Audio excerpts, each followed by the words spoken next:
They made an examination and analysis of their records, in particular the statement of poll and declaration of results. And they came to the conclusion that there was no overvoting, there was no voting without verification. So their primary record, which they used, was the pink sheets. Nowhere in the pleadings and in the affidavits have they made any reliance on the register. This has come to us as a surprise. And my lords, this register is not the register that was used for the elections at the polling station. There's no indication that this is the register that was used. There are no markings on it, and we all recall that the witness himself said it, that the register at the polling station is marked whenever somebody is verified. There are no markings in this register, and this is not the register that was used on that day.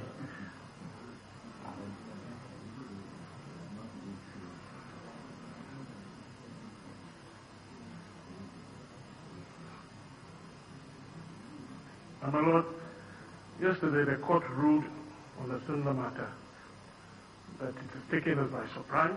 We referred your lordships to the evidence decree section 52C, and we believe the court agreed with us on that. We think this also falls in line with the same document they tried to tender yesterday.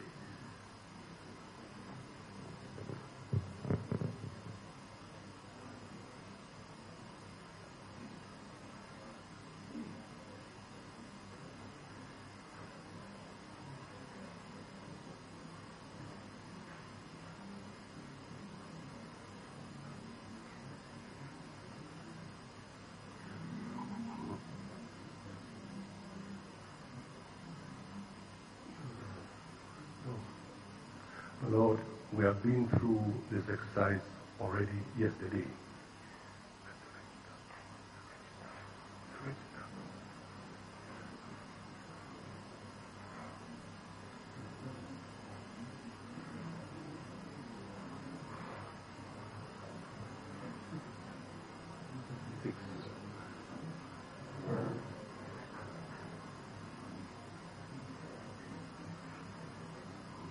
Lord, same objection was raised with regard to exhibit EC6, which is the register in respect of one of the 5 polling stations on which Mr. Addison presented an exhibit to Mr. Asidun Ketia and suggested to him that it showed an excess of registered ballot boxes over the registered voters on the list.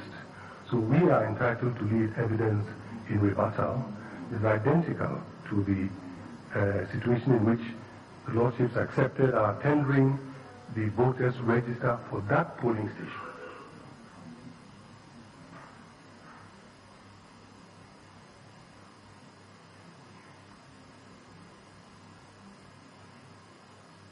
It is because it was suggested to Mr. Stephen Ketia that this was evidence of an excess of ballots in the box over the registered voters for that polling station that we tendered exhibit EC6, and it was accepted, my lord.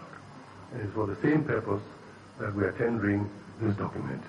We already have a situation with the same polling station with 2 different exhibit numbers supplied by the petitioners, but that's a separate matter which we will visit later on, my lord. So I would say that the objection, respectfully, should be overruled. My lords, with the leave of the court, just a couple of points. First, it is not automatic that every document that is tendered denotes that you will grant a permission. But the attitude of counsel in the court is as soon as they say with the leave of the court, they don't even wait for the court to grant leave.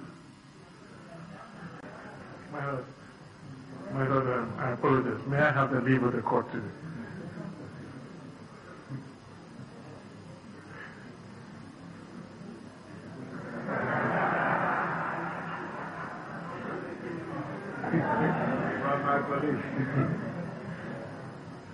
Yes, okay. Yes, but it is not automatic. Every document must meet the requirements for admissibility. And my Lord, yesterday, I wasn't quite done with the objection I raised to this document, but when your Lordship came back from you dealt with the objection. The critical point I wanted to raise with regard to the register that was tendered yesterday is what I've said today, that it is not the register that was used for the election. There are no markings in it. It is not the register. We cannot vouch that this was the register that was used. And so today we are raising it, and every document has to meet the requirements for admissibility. We are saying this is not a document that was being used, apart from all the other grounds I've urged earlier on.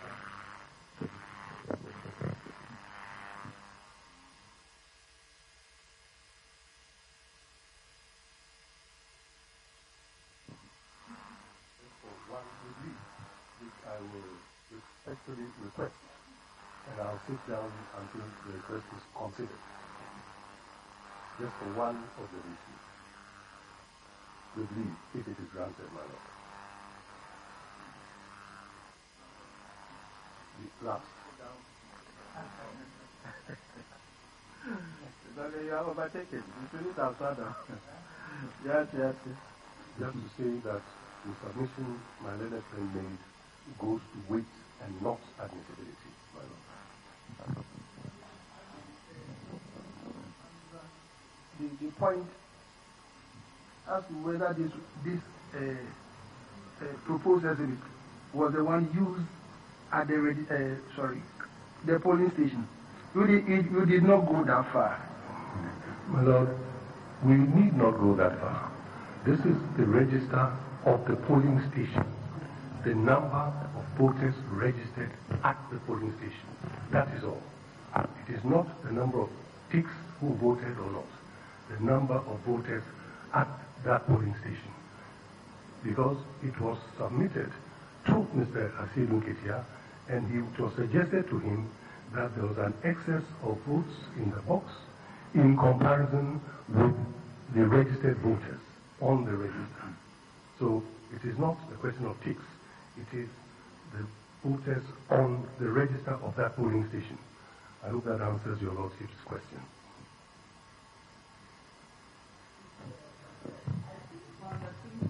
There is a question, a follow, where a question is asked, number of people who are entitled to vote.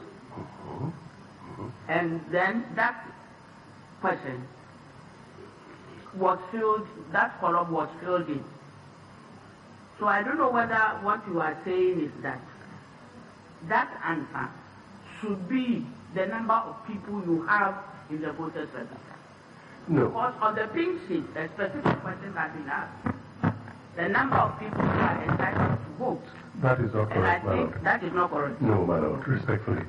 B1 says, what is the number of voters on the polling station register? That is what is on it, not number of persons. You don't have any question like number of people who are entitled to vote. Not on the pink sheet. Not on the... On the pink sheet. B3. Which is? It's the same thing. If your name appears on the voters register, it means you're entitled to vote. There is the proxy list also. There is a proxy list also.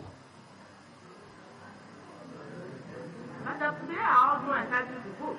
My Lord, once as the person himself and once as a proxy. So it was suggested to Mr. Asidun Ketia that the number of votes in the box exceeded the number of persons on the register as stated on the pink sheet. As Not the stated on the pink sheet. As Yes. stated on the pink sheet. That is so. So not as recorded in the register. But, my Lord, we can only get the correct figure from the register itself. And the person filling it is to fill it from the register. Order. Order is what?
Well, this the ruling by 8-1 majority, Bafubani JSC dissenting. The objection is overruled. As the court, please. Grateful to your lordships.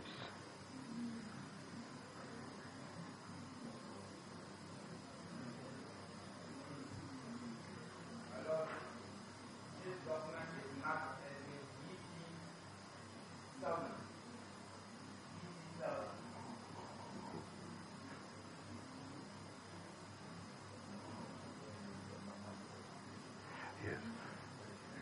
Can you tell us, Dr. Farajan, the number of voters on the register which you are holding?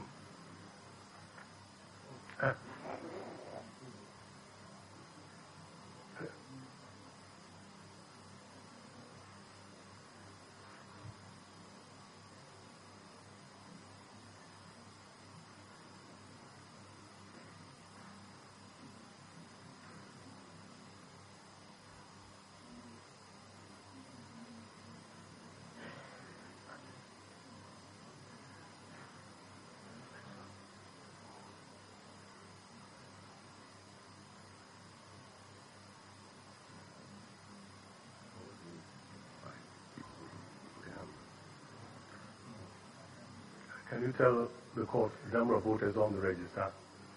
Yes, my lord. Number of registered voters, 12. 1, 2. 12. And the number of ballots in the box?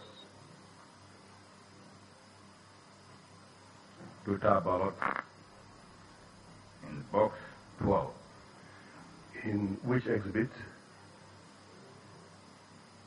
Well, MVE 128, or if you like, ME 128, because it has two numbers on the exhibit.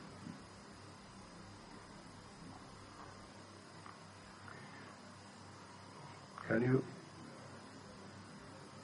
to speak into the microphone, I have there are two numbers, exhibit numbers, on the exhibit. The one on top says MVE 128, and the one below says ME 128.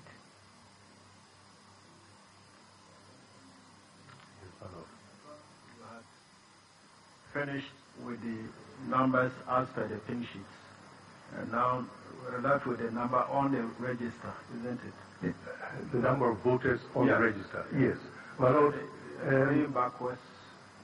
Well, my Lord, we have just this morning received the pink sheets that were given to Mr. Sidun Ketia to look at. And your records will show the numbers, exhibit numbers that were read out by him. My Lord, when we looked in our exhibits, we found the same polling station name and code, but with a different exhibit number.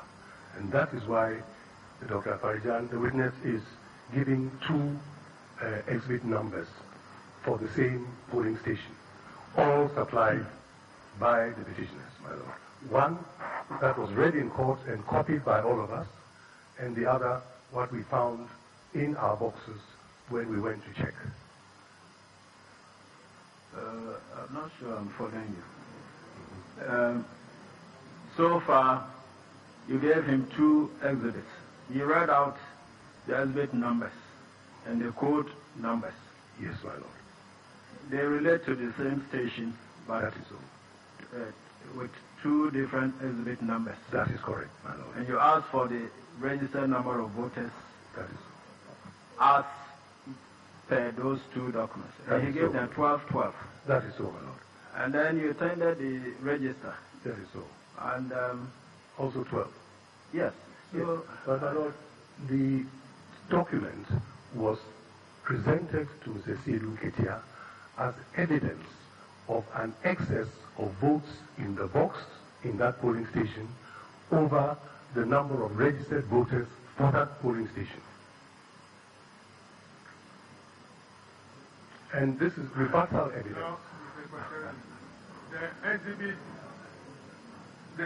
The exhibit which was given to Mr. Sidun Ketia is it MVE 000007?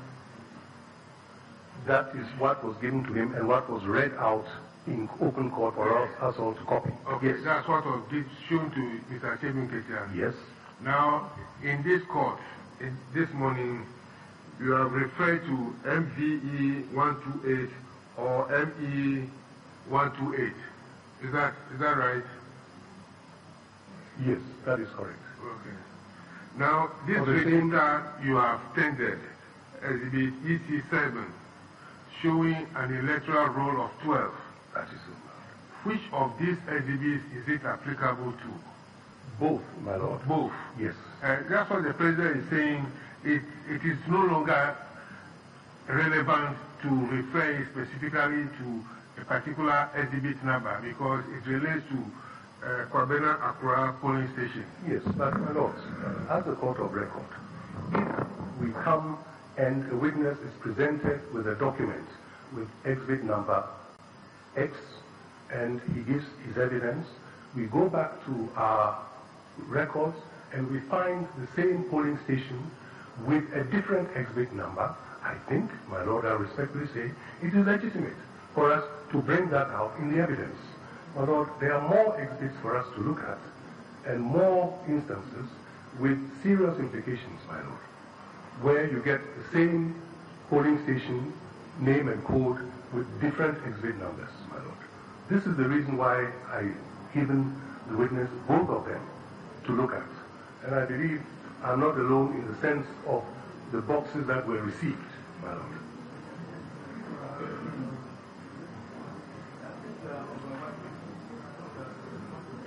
You have laid that foundation, and the register was to support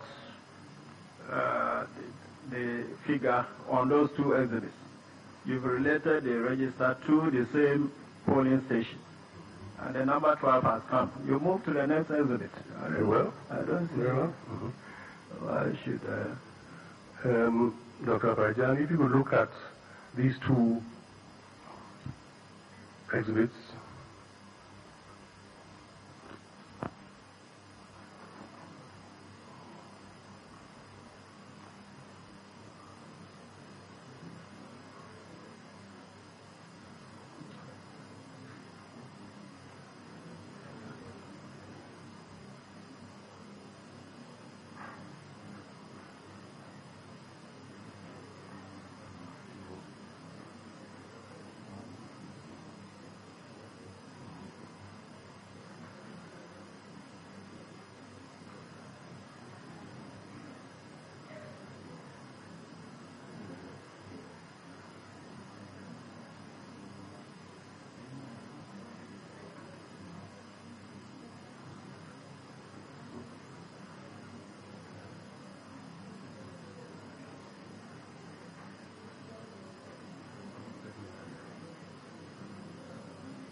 What you have been referring to as MVE is, in actual fact, MVE.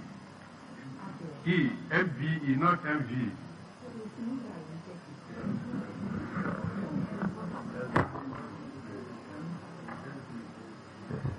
Your Lordship, I refer to MVE.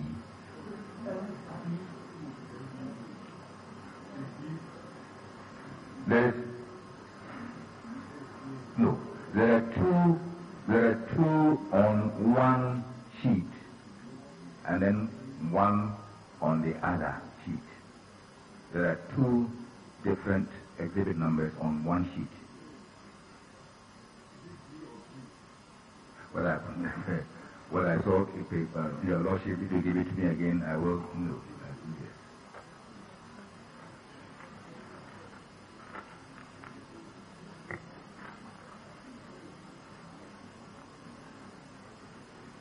Well, it looks to me like V.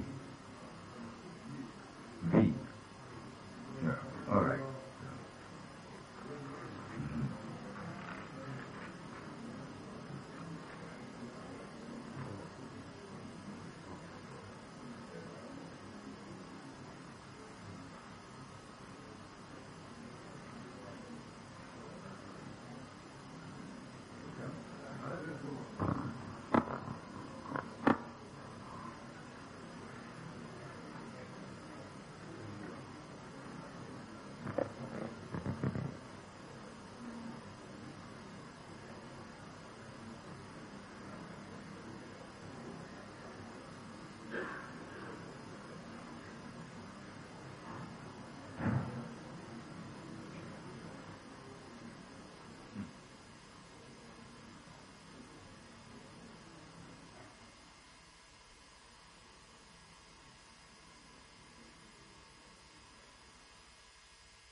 Dr. President, could you tell the court the two exhibits that you are holding? The exhibit numbers? One bears exhibit number MBE 251. MBE 251. The other one bears exhibit number MBE 000228.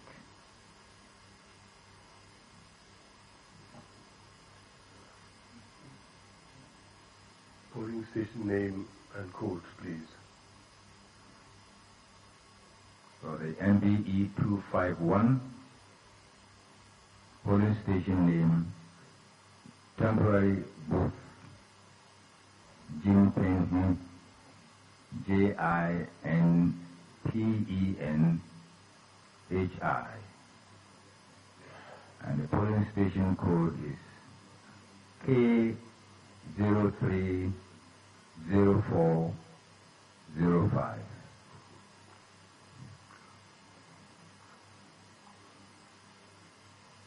For MBE 000228, polling station name, temporary booth, Jim Penny, polling station code K030405. And the answer to question B1, the number of voters on the polling station register as per the documents you are holding. In both cases, is 21, 21. 21 in both cases.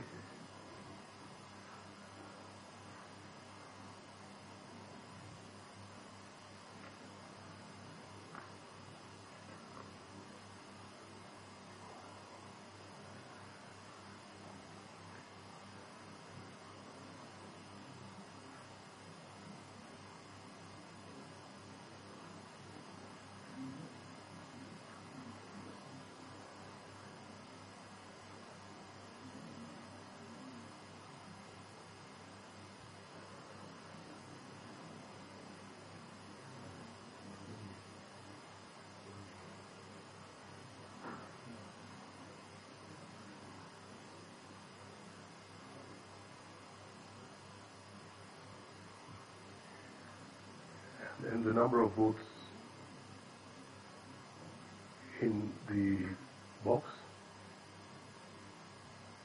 In both cases, 67, 6-7.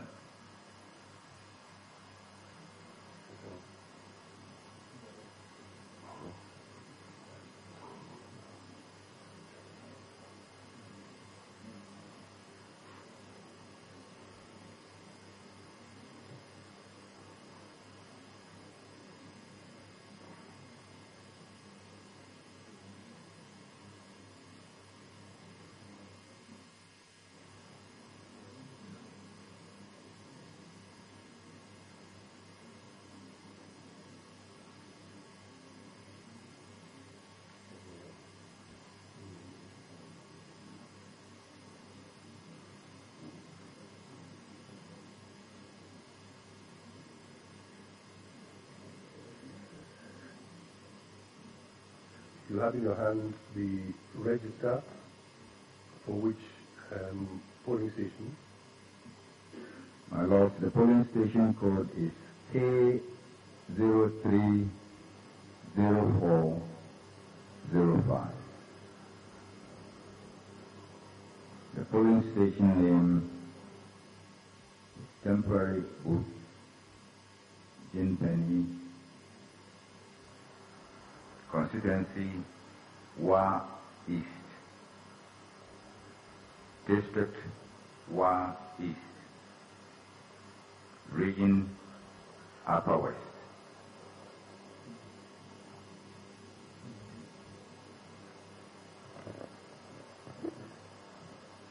What would you like to do with the document? I would like to tender it in evidence.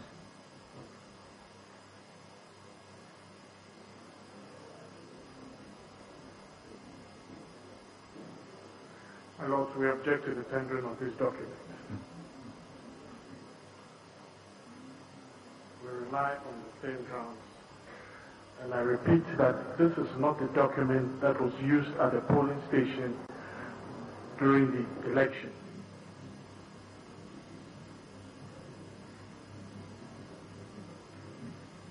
And my Lord, it seems as if the floodgates have been opened for him to tender registers for 11,842 polling stations. And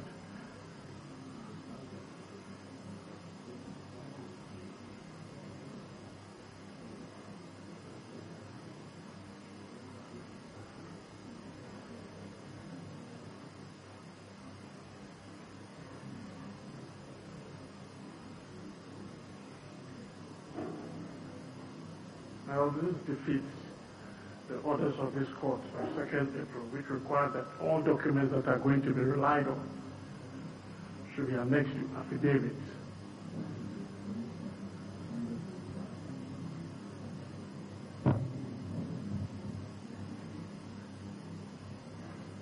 Now we have a situation where we're being taken by surprise at each step with documents which have not been disclosed by the second respondent. It has not been attached to its affidavit. Indeed, even the witness in the box has sworn to no affidavit, so there's no ambit to the evidence he's given.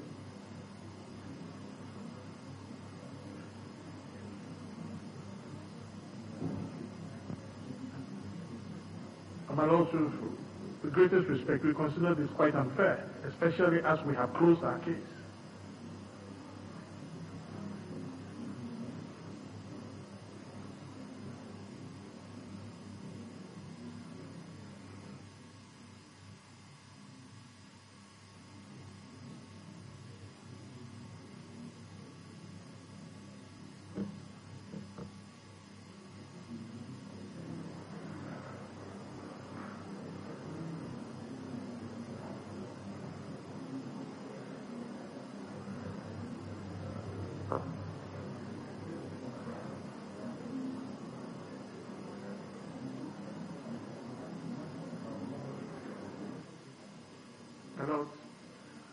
They did not confront the second petitioner when he was in the box with these documents.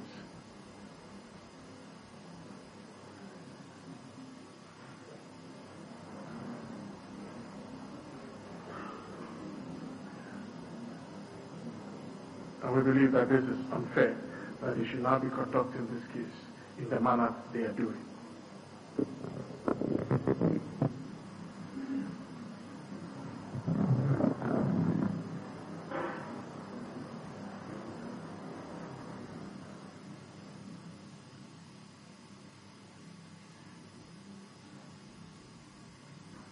Lord, I can respond if I may, without leave.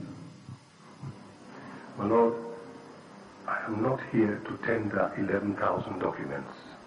Mr. Asiedu Nketia was confronted with 5 exhibits by Mr. Addison, and I am rebutting those documents or the insinuation or the implication attached to them with the exhibits that we are tendering now. We've tendered 3 of them to show, well, they were shown to Mr. Asiedu Nketia as evidence of an excess of ballots in the box over the voters on the register.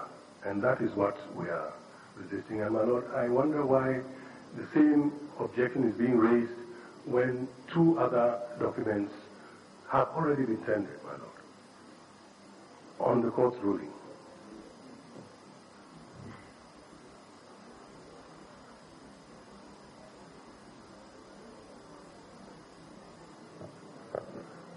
My Lord, with your leave, I need to make just 2 points on what he said. My Lord, first, I did not confront Asiedu Nketia with a register of a polling station. What he was confronted with was a pink sheet and the information on the surface of the pink sheet. I did not confront him with a register. Secondly, counsel for second respondent had an opportunity to cross-examine Asiedu Nketia.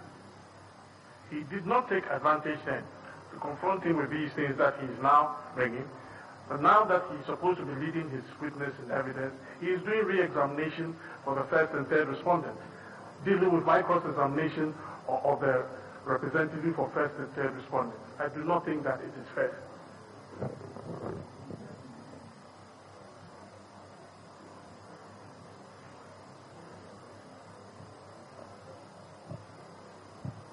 Mr. Kwatiari, there is something which is agitating my mind. You see, at the polling stations where the election took place, there was a polling station register. Certainly, my Lord. Yes. So where is that one? My Lord, it is at the polling station. So why aren't you tendering that one? Because we are not talking about those who were ticked or those who voted. No, that is not the issue. My Lord, I am answering the point that was put to Mr. Asiedu Nketia, namely, there is an excess of votes in the box in comparison with the registered voters at the polling station. That is all. Yes, so we need the register at the polling station.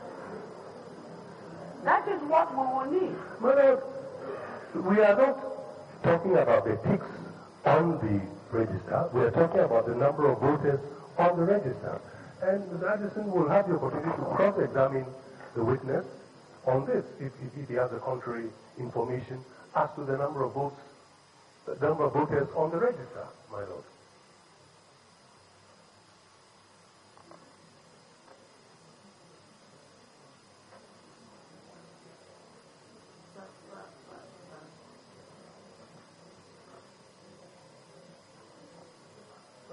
There is evidence that all political parties have a copy of the register. So if he has any contrary information, he can cross-examine the witness to that effect.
My Lord, first to ask for leave just to make one observation on the pink sheet, my Lord, to Her Ladyship, the question posed by Her Ladyship. With leave, if granted. My Lord, to draw the distinction between question B1, what is the number of voters on the polling station register, which is what is in issue now, and C2, what is the number of ballots issued to the voters, C1, what is the number of ballots issued to voters on the polling station register? That is where the ticks would come in C1. But in B1, it is the number of voters on the register, and so the register is what is relevant, my Lord, as the primary source, my Lord.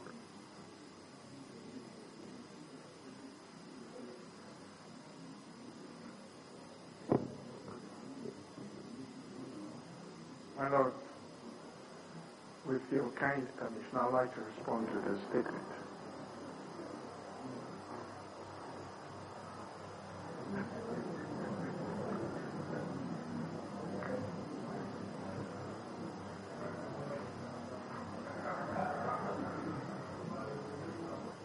Yes. My Lord, the issue is that the register they are seeking to tender is a new register prepared by them. It is not the register that was used at the polling station. My Lord, I object to this remark. To finish? I am objecting to this remark, my Lord. Can you allow me to finish my submission? My Lord, I am objecting to the remark that he has made. My Lord, I repeat what I said, that the register sought to be tendered is a new register prepared by the EC. This is not the register that was used at the polling station. This is not the register that was given to the political parties. At least this is not the register, my Lord, that was given. You can challenge him in cross-examination, my Lord. I object. Vehemently, my Lord. This is unheard of. Register that we are prepared for. Can you allow me to finish my submissions? I'm saying that this is not the register that was given to the New Patriotic Party.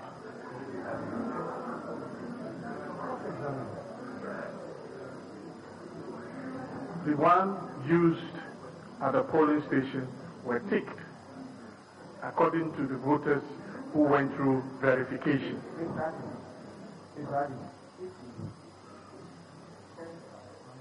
And then you confronted him with your version. That is the purpose of cross-examination. I'm sorry? If he testified about a register, and in cross-examination you were able to demonstrate that that's not the register used for the election, then the matter is before the court to determine the issue that arises from it. Now, if you prevent him from tendering it on the ground that that was not the register used for the election, you are taking the matter out of our hands. Well, that would mean that we should Anyway, just allow that's every my document thinking, to but come. it's your case. I'm saying that would mean that we should sit down and allow every document to come, only to challenge it. The council, you have kept on repeating once a ruling on admissibility has been made, as though rulings are intended to operate from now to the end of the hearing. That is not it. Every opportunity is given to you to raise objections. The court rules on it. Perhaps you might think that the court heard, but that doesn't mean that you come back and say that it's as though the door is being opened for things which are not lawful to be. No, please let us do this in a manner bearing that the court is here to do justice. Well, my Lord, If someone tenders something that is a register, you ask him, was it the register which was used at the police station? Would he not give an answer? If he gives an answer which is, to your knowledge, not true, you confront him. At the end of the day, then the court knows whether he was speaking the truth or not. Well, we thought that we should nip this in the bud. We will take a cue from the bench.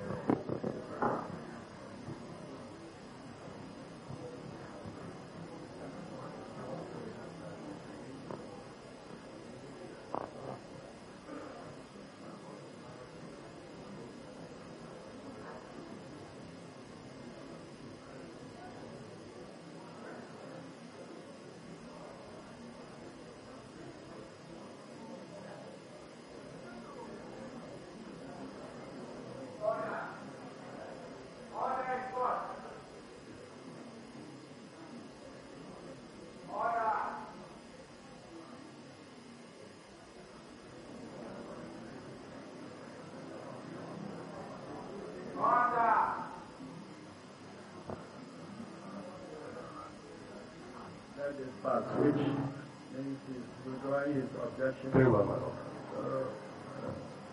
So,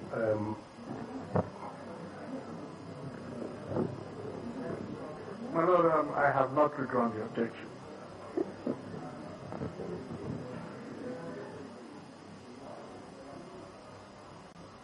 I heard you say you are going to take a cue, you let this pass. And what they did relate I took a cue by sitting down. That is all. I did not go on with what I wanted to say. I mean, his response wasn't because you got up. It was in response to what you said, the argument. And anyway, but if he has maintained, okay, that's all right. Yes, I think whatever you do in respect of the 5 pink sheets, which Mr. Addison showed to Mr. Achedu Nketia during cross-examination on the 28th of May, had limited effect because on that day, Mr. Achedu Nketia was quite emphatic that even though the number of votes cast at the polling station exceeds the number of registered voters, he doesn't agree with that contention because, according to him, if there had been any such thing, the agents would have raised some objection. And he also said that the primary source of the records will be with the presiding officer or the party agents. And my records indicate that they were in respect of at least some of the polling pin sheets you have mentioned so far. MBE 000228, then 000007, and the other one. And I think you must be quite specific as to the purpose for which you are trying to counteract the limited purpose for which those pink sheets were used by the petitioners in cross-examining Mr. Achedu Nketia. Because it was quite emphatic that even though on the face of the pink sheets there appears to be overvoting, I disagree because the agents they would not have signed those pink sheets if there was in fact overvoting. So you must bear those answers and the questions in mind before you introduce further evidence to rebut it. You must know the purpose for which you are introducing evidence to rebut the purpose for which the petitioners sought to tender the pink sheet. yes, my Lord. The purpose was an attempt to show that there was an excess of votes in the box in comparison with the voters on the register. That is so. That is so. And that is what we are rebutting with the actual register. Yes, that is what we are rebutting.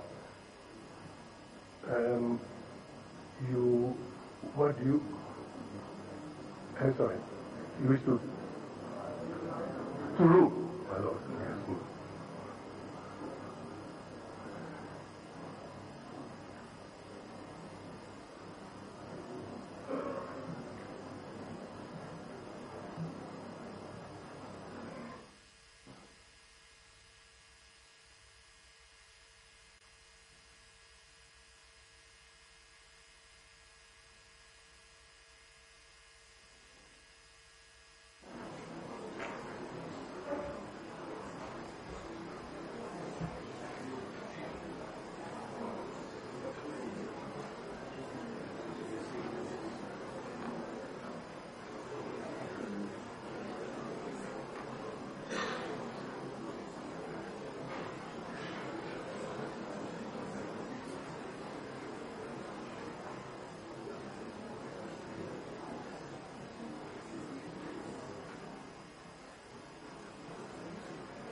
majority of 8 to 1. Bafu Bani JLC dissenting. The objection is overruled. As a court, we are grateful to your lordships.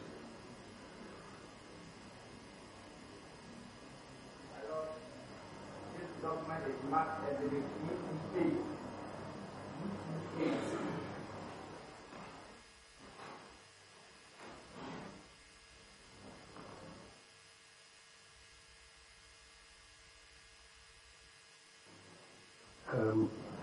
Dr. Afrajan, if you could look at these two exhibits also.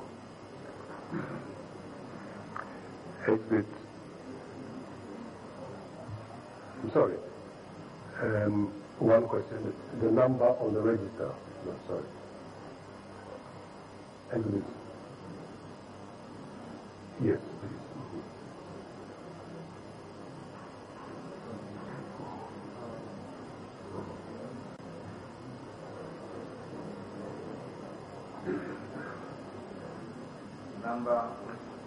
My Lord, number of registered voters 71. 71.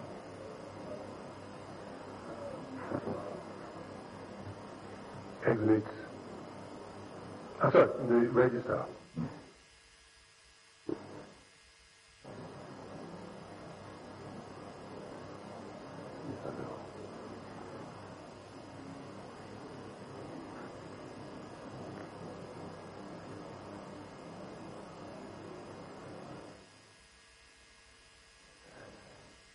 And the number in the box on the exhibit? My Lord, 67. 67.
Could you tell the court the exhibit numbers and polling station names and codes of the two exhibits you have, Dr. Parijan?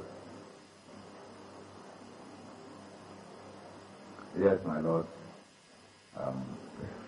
One exhibit number MBH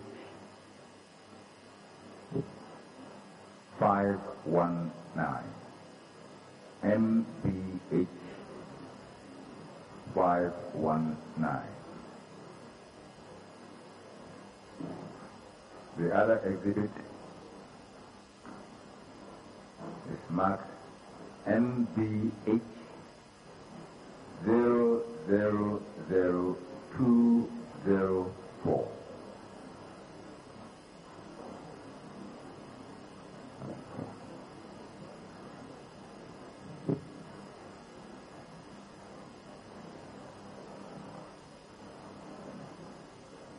The polling station name on both of them is the same, L/A primary, shortened to PRI. Dodi. L.A. primary, Dodi.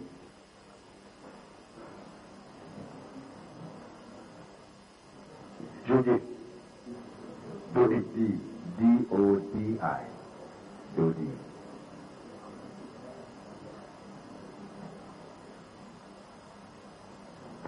And the polling station code is also the same.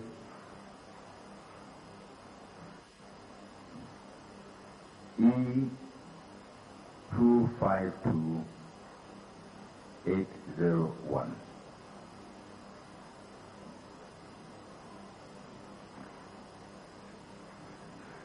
Can you tell us the number of voters on the register as per the answer to question B1? Yes. Both B1 have 3, 4, 2. 3, 4, 2.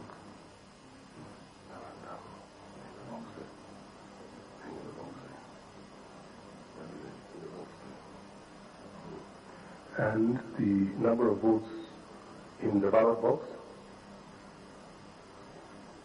My lord, both of them are the same. 3, 4, 7.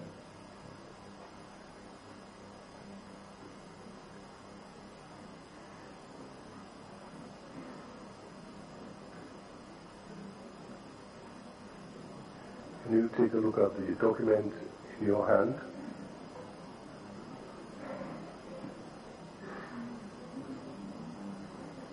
And tell the court what it is. My lord, is the final voters register 2012. The polling station code E252801. Polling station name L.A. Primary School, Dodi. Constituency Afram Plains North. District Afram Plains North. Region Eastern. Would you like to do anything with the document? I'd like to tender it.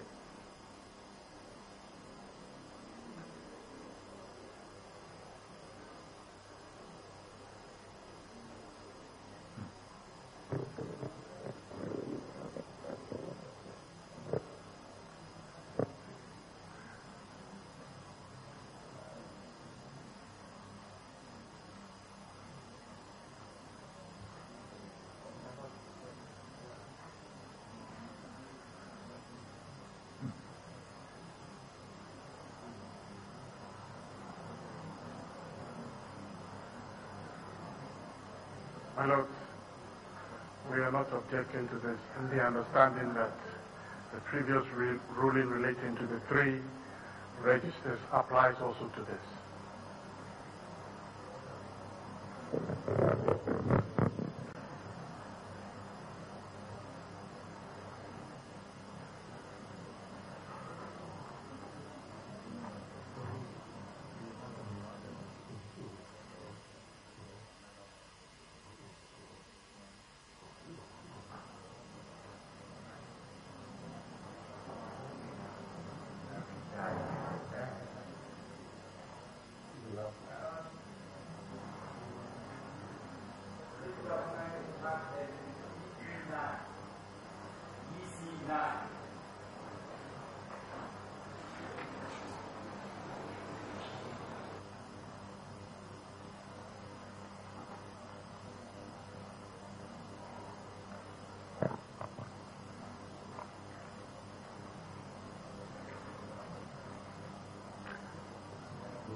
Dr. Abajan, can you please take a look at this exhibit, the last one of the 5?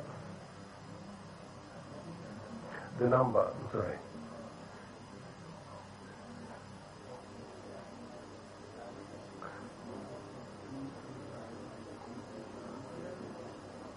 My lord, I'm sorry.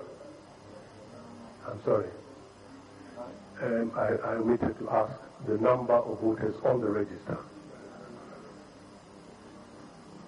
Yes, I thought you were moving to another Yes, I made an error. I should have asked him for the number of voters on the register on EC9, my lord. I apologize.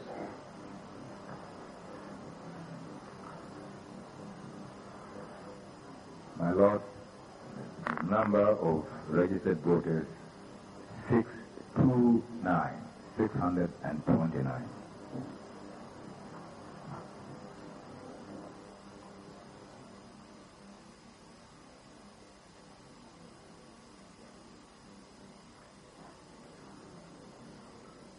If we could proceed, you are giving us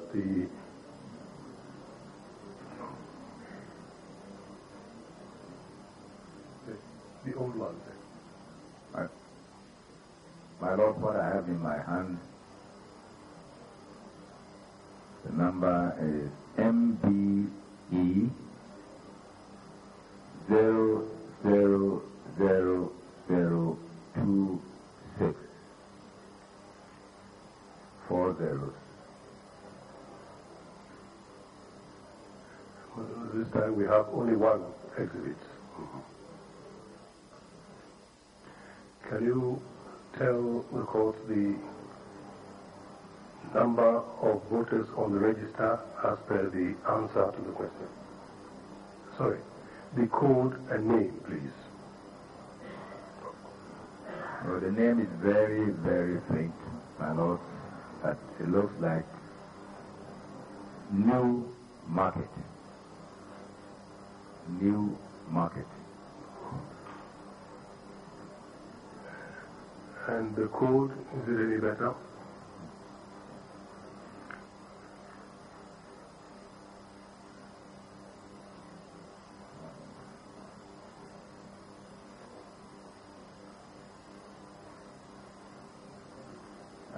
Well, what I can see is G191763.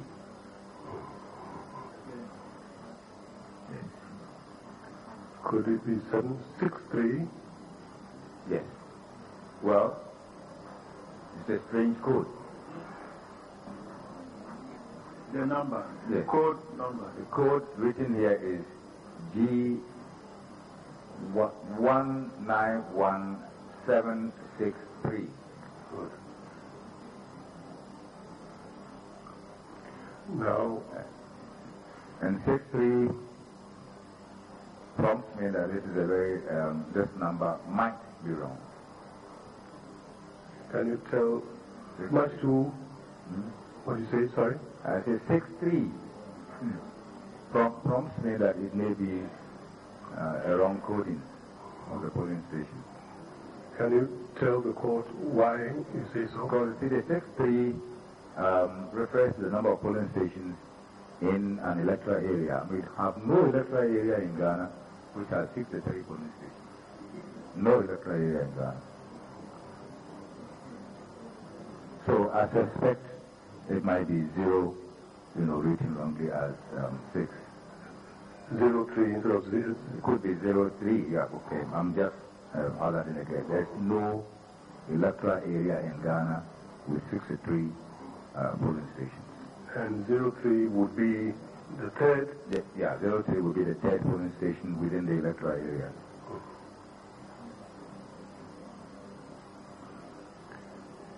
Generally speaking, how many polling stations are there in an electoral area? Well, it can vary from, 2 to maybe 6.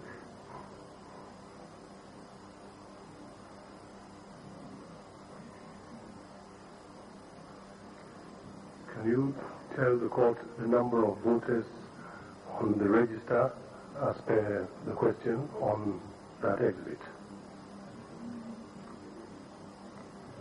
B1, I think, is 5.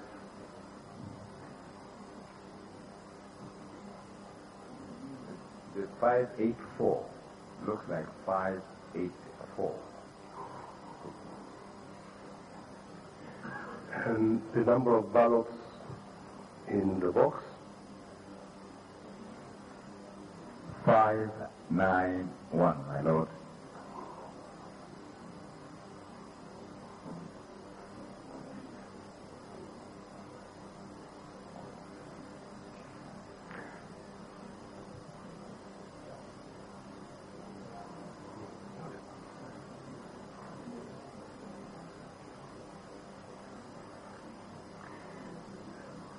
Well, what do you have in your hand, Dr. Parajan? My lord, what I have in my hand is the final voters register 2012. The polling station code is G191703. G191703. The polling station name is New Market Polling Station. The constituency is Kentampo North. The district, Kentampo North. Region, Bong Ahafo.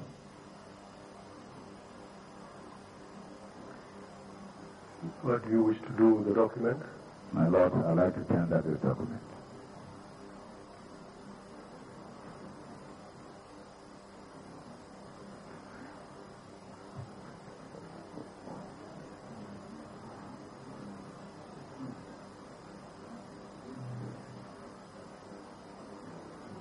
My lords, I believe this is the fifth and final document in this series. And our reactions remain the same, and the ruling has been given. So,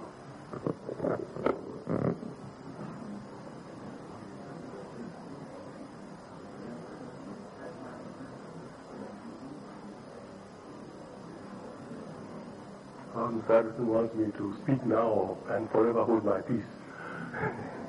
It is the last one. I did say 5. Objection. I said 5. Formally, they say no objection. I know that, my lord. I did say 5, and I'm sticking to the 5. This government is not editing EC10. EC10.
In the meantime,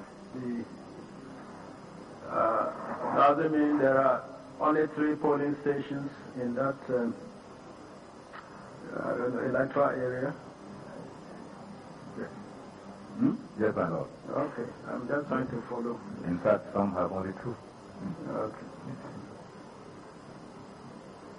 Can you tell the court the number of voters on that the register of that polling station?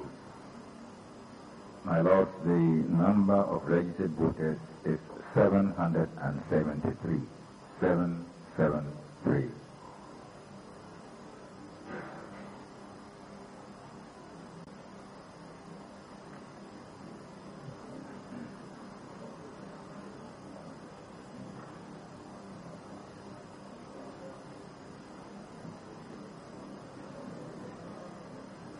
And the number of ballots in the box?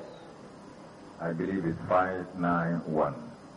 Let me please confirm my lord. Yes, my lord, it's 591.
Now, Dr. Barjan, on the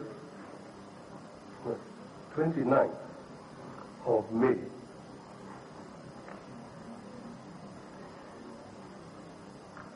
during the cross-examination of Mr. Sidon Ketia, you were present? My lord, I was in the court. Some documents were presented to him with a question as to whether there was an excess of a difference in the figure in C1 and the lower figure in C3. Do you recall? Generally, my lord, yes.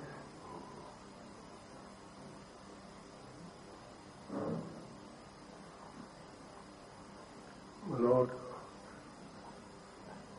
there were a series of MBL numbers that were given by the witness with code numbers and polling station names.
go through this.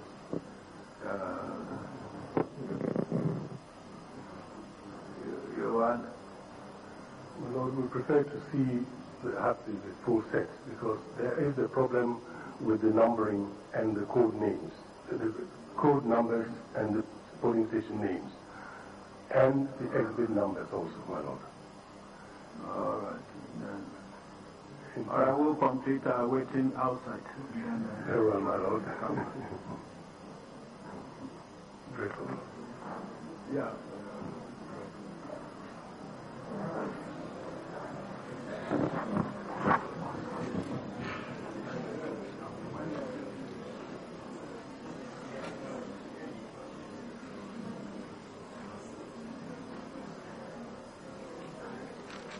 Court is taking a short break.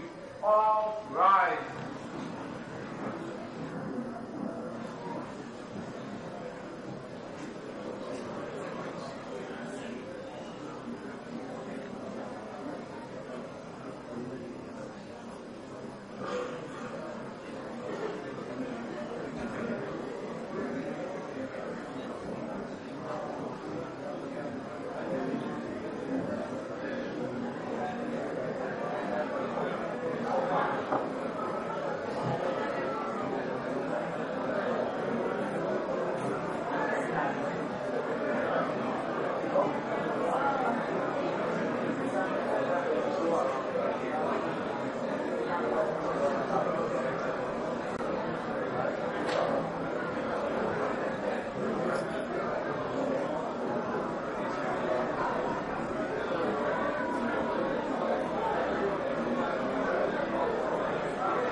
So if the law says that political parties must appoint agents and the names must reach the returning officer 4 days before the election, and they bring names 2 days to the election, that is an irregularity.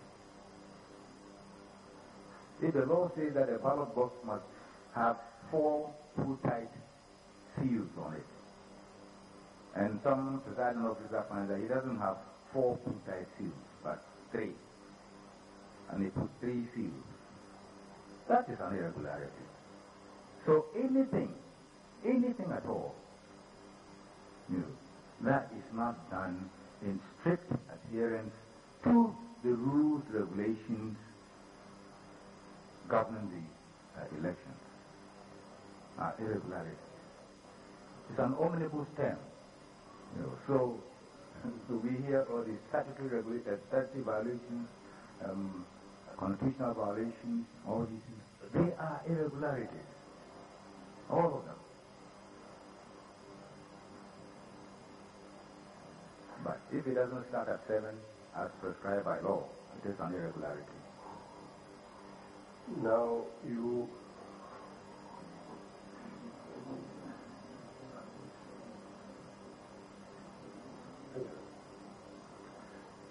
heard Dr. Baumia describe the work of polling agents as observers, mere observers, and later as exalted observers.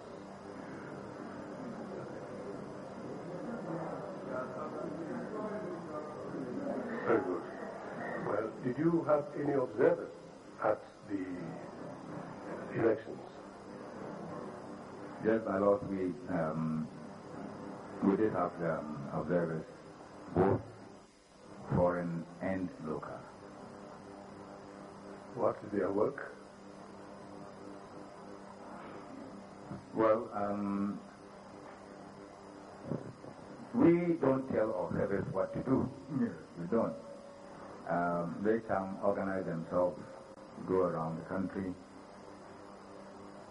and they observe the elections, the conduct of the elections, and with the view to making a final determination as to whether the elections went well or not. And in the course of their work, what they do is collect information relating to irregularities, but also information about things that are being done very well. Then in the end, they will analyze the sort of irregularities that they came by. And from that analysis of the irregularities, they'll come to some conclusion as to whether the election was or was not credible. And the kind of analysis you do, is to separate out those irregularities that will have, you can describe as having built-in intention, fraud, rigging, ballot stuffing. All these are irregularities that have built-in intention. A person who is committing fraud knows what he's doing and why he's doing it. The person rigging an election, he knows. So you separate out the irregularities into those kinds. If the election doesn't start at 7 and it starts at 8, because the question that you eventually want to ask, with respect to every irregularity, is whether it hurt a particular candidate or not. Did it disadvantage one candidate as against another, or it will affect all candidates in the same way? Now, when they have made this kind of determination, then they say, okay, on balance, maybe the election was credible or not. But let me say also that they have no role, an observer has no role in the actual administration of the election, and that is what distinguishes them from the agents of the candidates.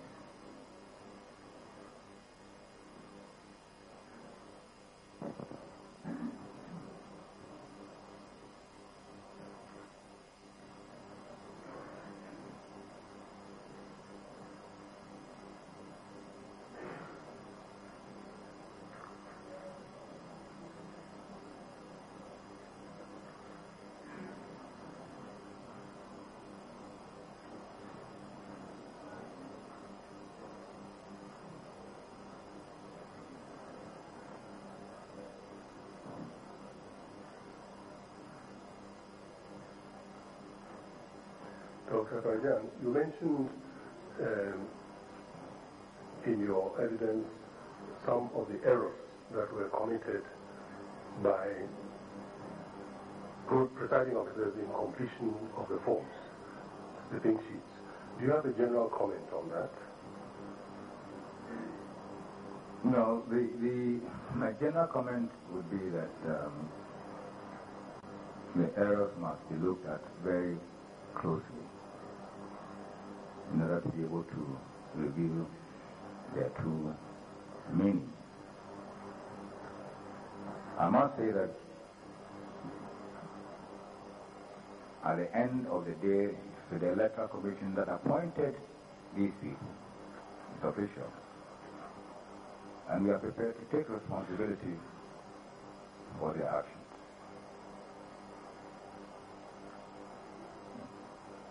But errors are to be distinguished from wrongdoing, intentional wrongdoing. A mistake is something that can be detected and corrected. And we all make mistakes. So, while we take responsibility for their actions, hope that we'll keep in mind that maybe all of us make one mistake or other in the course of our work. But I would also hope that the candidates will take responsibility for the agents they appoint.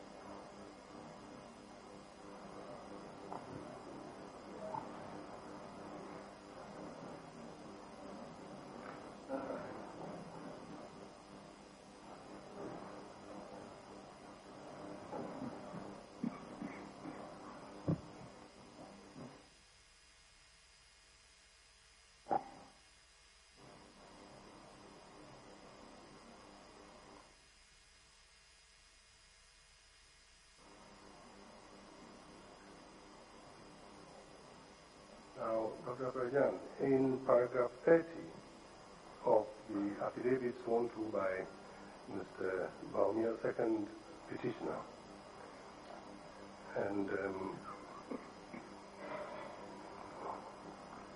filed on 7th April, he made reference to a press conference that you gave on the 5th of December 2012.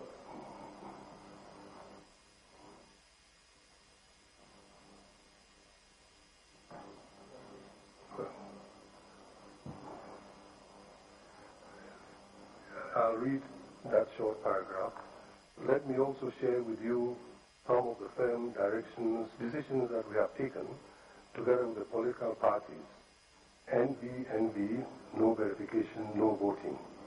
And by verification, we mean that everybody will have to be verified biometrically.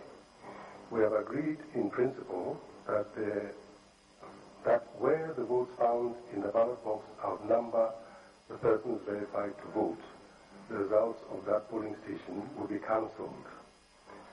Do you have any observations on that? Well, I made that statement, and I will say no more than what had occurred at an APAC meeting. But I must say that that quotation should not have ended there. First of all, two things are important. I said in principle. In principle. That indicates that each occurrence must be looked at on its own merit. And in fact, I did say, if you had gone on, or whoever did that quotation had gone on, would have heard me say that I say in principle because there are various scenarios that would be applicable. So, yes, I said it. It is a quotation, but I think that in relation to that subject, it is not a complete quotation.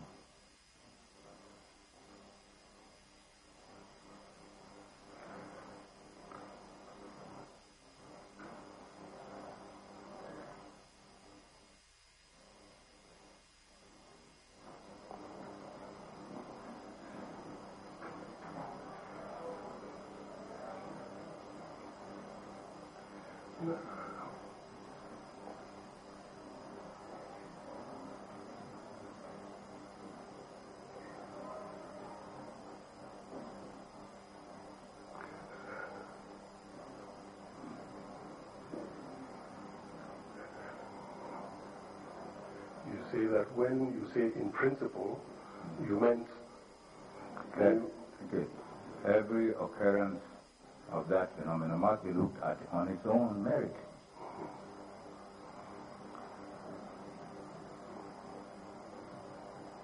Because various scenarios apply. Can you indicate some of those scenarios? Well, what I mean is that there are certain tests that must be carried out. make 100% certain that this constitutes overvoting. You know, sometimes when you talk, they say you are talking history. But history is sometimes very important to explain some of these things that we do. You see, in the past, after every election, major election, there has been the trading of accusations among the political parties about what happened, where somebody will say somewhere in the Ashanti region the votes were 150%. Then somebody will say, oh, somewhere in the border region the votes were about 175%. And that's what I was talking about as the meaning of the classical definition of overvoting, where more people have voted than are on the register of the polling station. And if we saw a situation like that, automatically we would cancel the results of the polling station for a very good reason. Under normal circumstances, we don't expect 100% turnout at the polling stations. We don't. So if you see more than 100% turnout at the polling station, it immediately raises suspicion.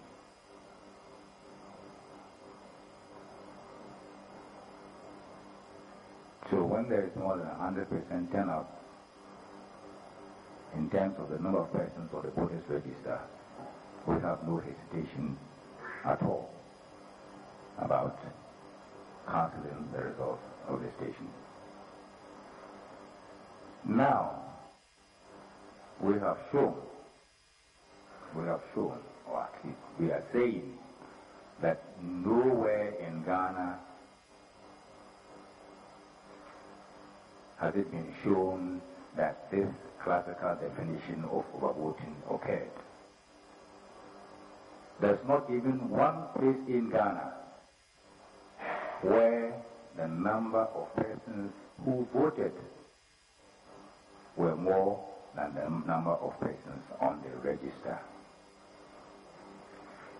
Now, we have adopted new technology.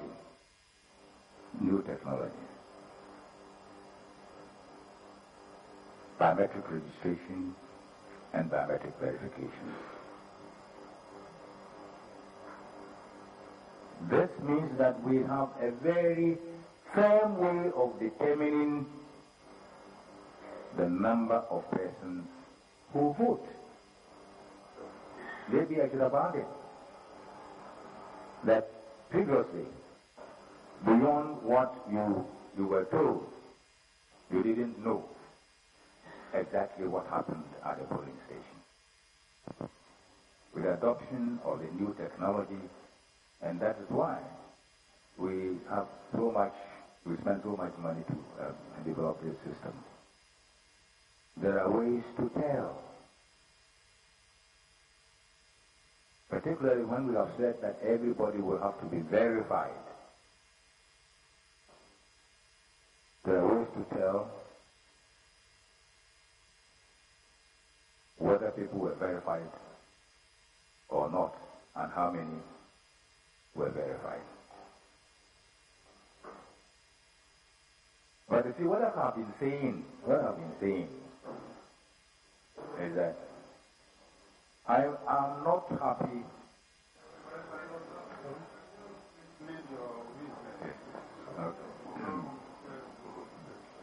Can you finish your sentence? Okay.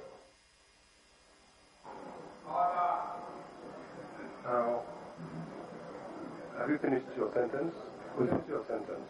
Well, okay, your Lordship don't want me to continue, so go ahead. Yeah. Would you like to finish your sentence, or should I go to my next question? With permission of my Lordship, I would like to finish it. Very well.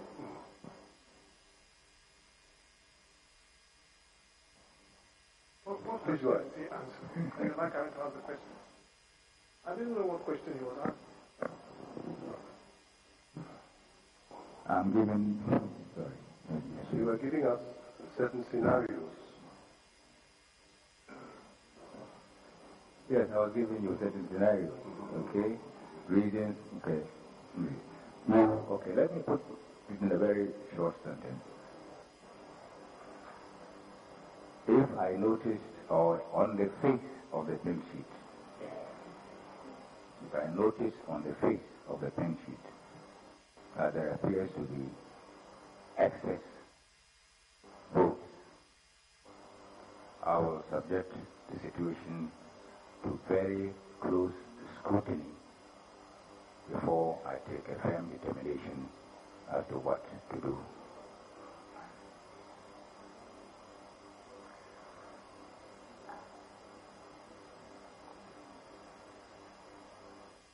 Now, where there is an excess of votes in the box, in comparison with what is written on the pink sheets as the votes issued to the polling station, what would be your reaction when you see such a pink sheet?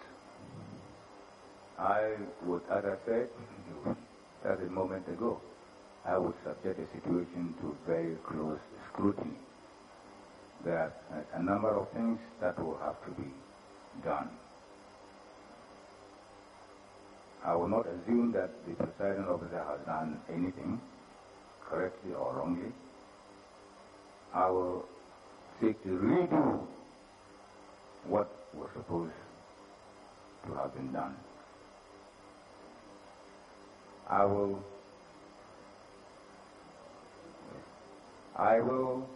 look at the ballot box, the ballot papers, to find out whether all of them fall within the serial range of the ballots issued. I have narrated some of these things before, but I'll go through the things that I mentioned.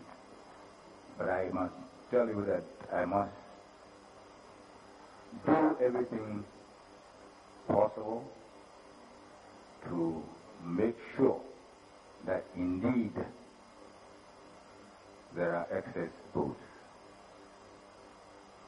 Of course, we're dealing with not abstract numbers, but votes of people who have a constitutional right to take part in the choice of their leaders.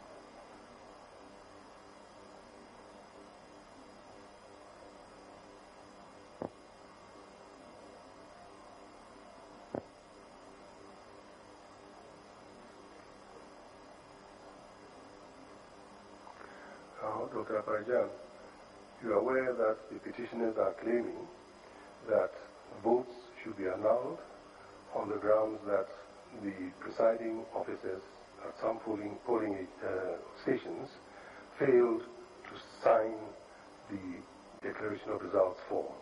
Do you have a comment on that? Well, we have examined that claim. If I remember correctly, originally the number of stations said to be involved was 2009. Now I see that the number has been scaled down to about 1,800 and something. When the number stood at 2009, our analysis showed that, in fact, the ones that were not signed were 905. 905, that is when the number stood at 2009. And this 9,005 represented 3.5%. 905 represented 3.5% of the pen sheets. And that would indicate that more than 96% of the presiding officer signed the sheets. We also noted that about 99% of all agents signed the pen sheet.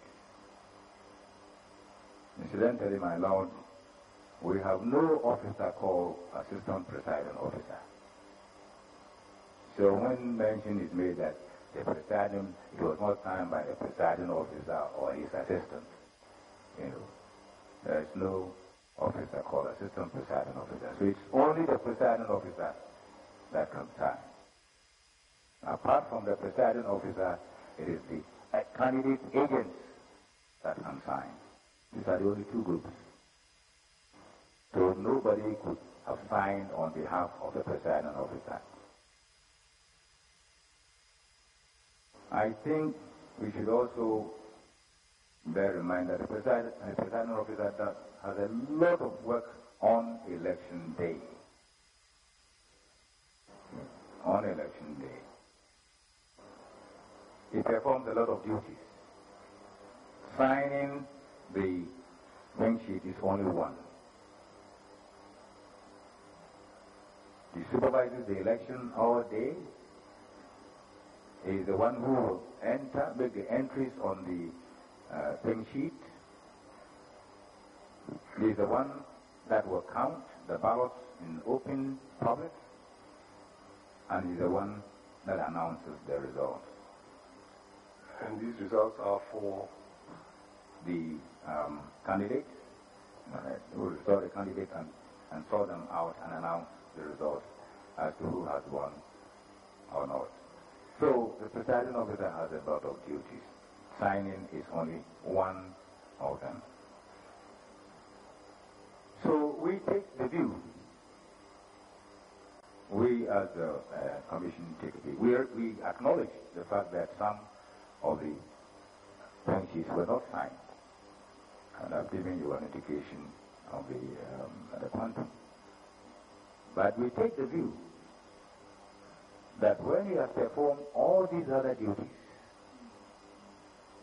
and the form has been signed by the candidates, even though that failure to sign is an irregularity,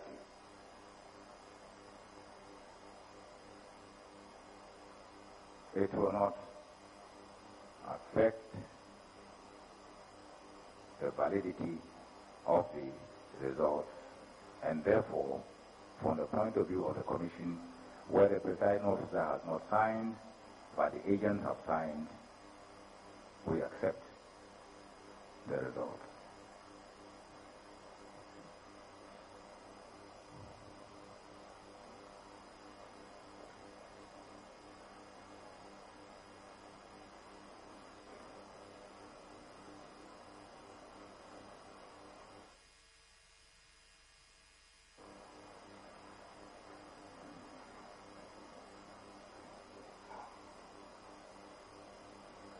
Now, Dr. Parajan, the petitioners are saying that wherever they see a polling station, well, a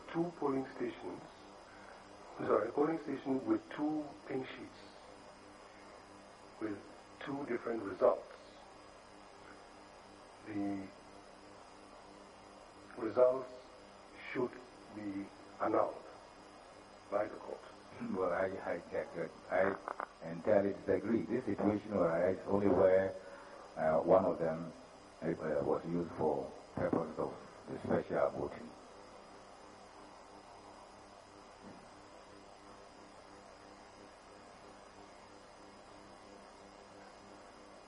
Another relief that they are seeking is that wherever there are two serial numbers for different polling stations, the votes should also be annulled.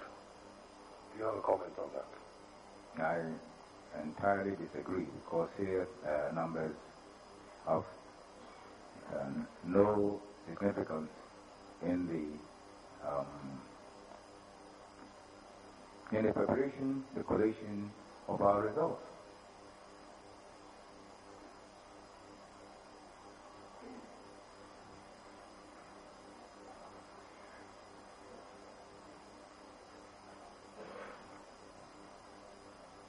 They also are claiming that in 22 polling stations, the results should be annulled because they were unknown or they could not match the particulars of those stations. You have a comment on that?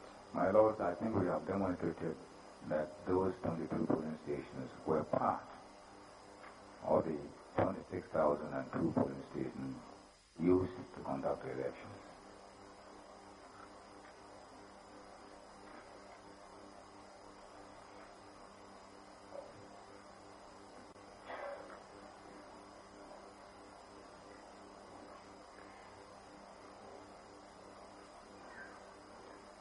They are also alleging that a large number were not biometrically verified and that votes should be annulled on account of that. Do you have a comment? We deny that a large number of people were not biometrically verified. We supplied biometric verification machines to every polling station, and where there were difficulties with those machines, the elections went into a second day where functioning biometric machines were provided in order for the elections to be completed. Dr. Parajan, so what are you asking the court to do with regard to the petitioner's reliefs?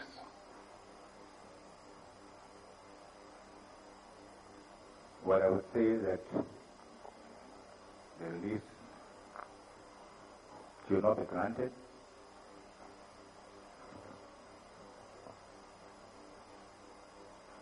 because, in the view of the Commission, no firm basis has been shown to merit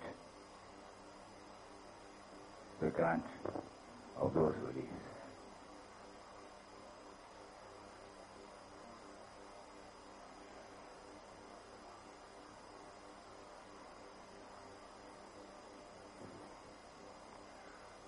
Well, that will be all for this witness, for the second respondent's representative.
I think you made some ambiguous statements.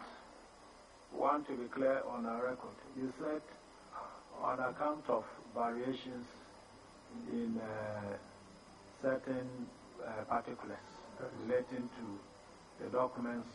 Prior to the break? Yes. My Lord, I'm not going to revisit that aspect. You are not going to use... No. Oh, okay. Okay.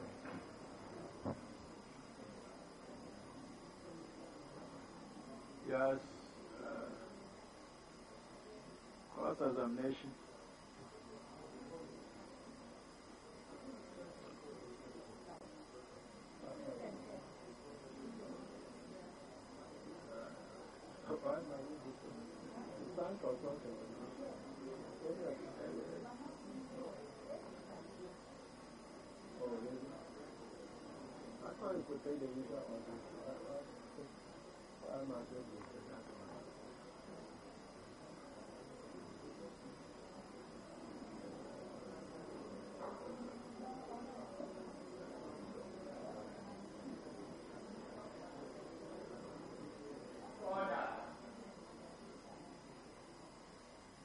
Yes, it's time for cross-examination.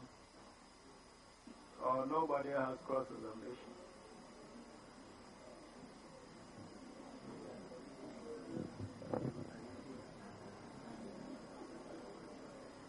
My lords, maybe first and third respondents do not wish to cross-examine. If they do not wish to cross-examine, they should.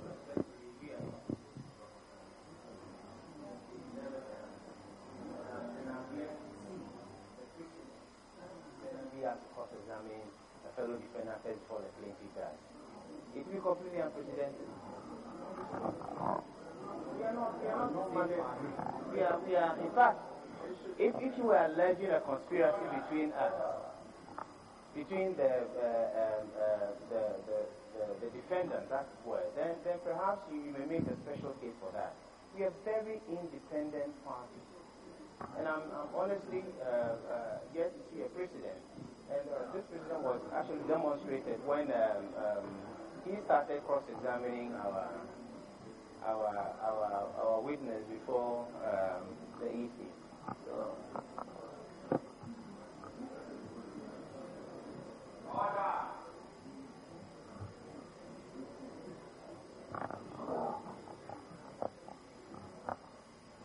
My lords, we do intend to cross-examine the witness, but it is quite clear that the petitioner's counsel has to go through his cross-examination, and as he did previously, and when he's completed his cross-examination, we will proceed respectively with our cross-examination as well.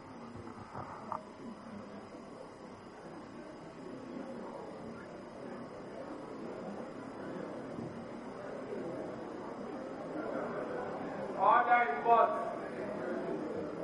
Order.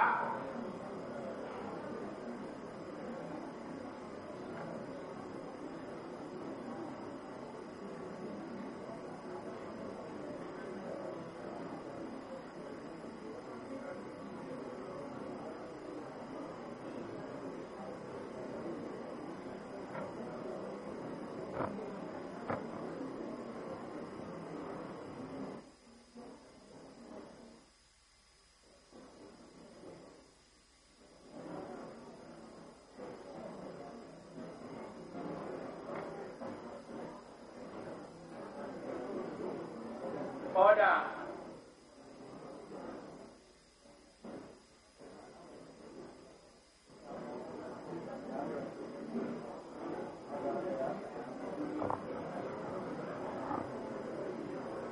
My lords, I may just respectfully add that counsel for the petitioners had no hesitation the previous time in beginning the cross-examination of, and we do not see anything that has changed in relation to the situation. We proceeded according to the order of counsel for the petitioners cross-examining, and after that, the counsel for the second respondent cross-examined our witness as well. Now, that is the same order that we expect will be followed on this occasion.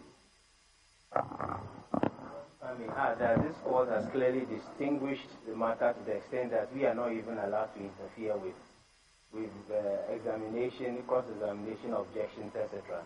I don't see when it comes to cross-examination, we are bunched together as one law. whilst when it comes to raising objections, we are not allowed to. The essence, the underlying reason for that, as I understand, is that the parties are distinct. And we are defendants. We are not plaintiffs.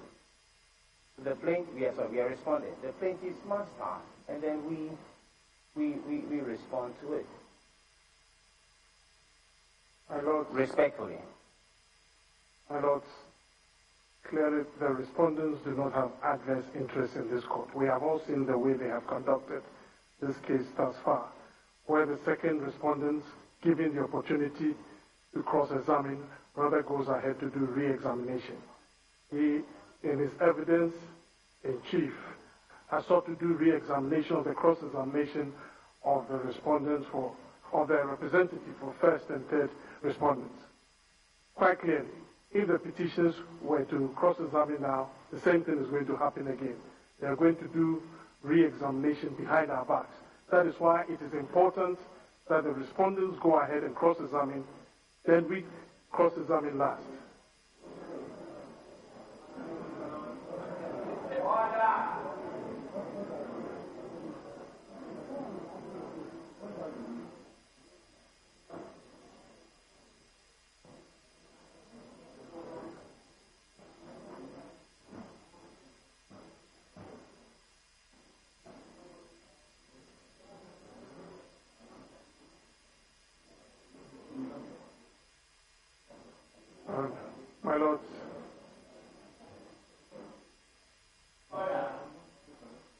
My Lords, I'd like to refer your Lordships to the Evidence Act,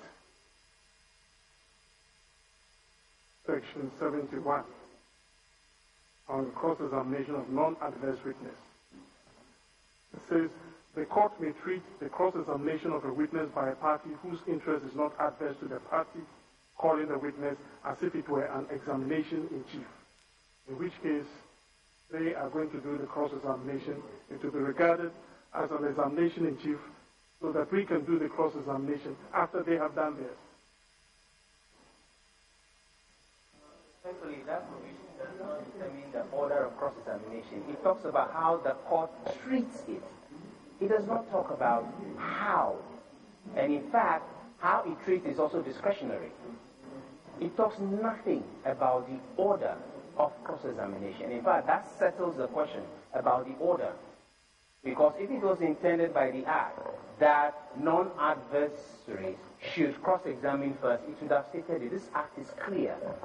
After cross-examination, how the court treats the content of that cross-examination is a matter of discretion. But it speaks nothing of order, respectfully.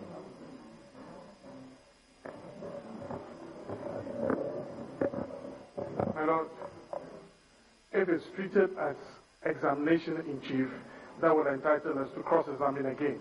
That is what we are seeking to avoid. Because if their cross-examination is treated as examination in chief, then we'll be entitled to cross-examine.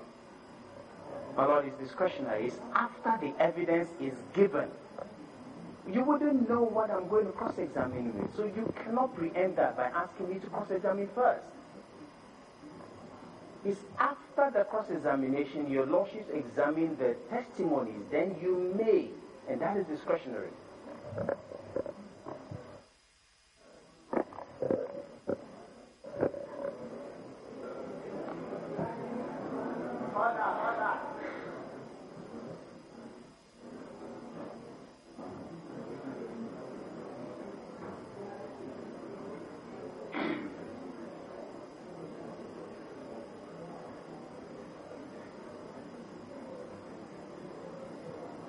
My Lord, our position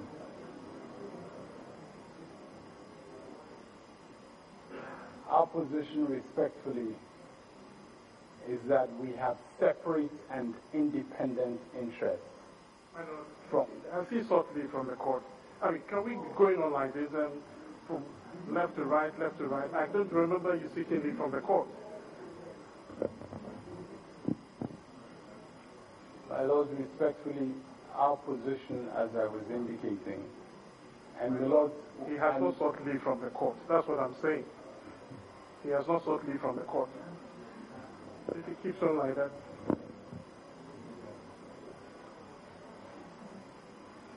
Yes, my Lord, as I was indicating, our position respectfully is that I thought you My Lord,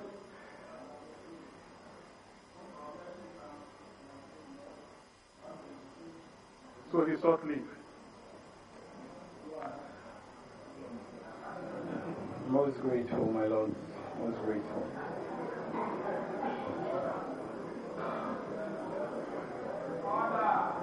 My Lord, the third respondent is an independent and separate party from the second respondent.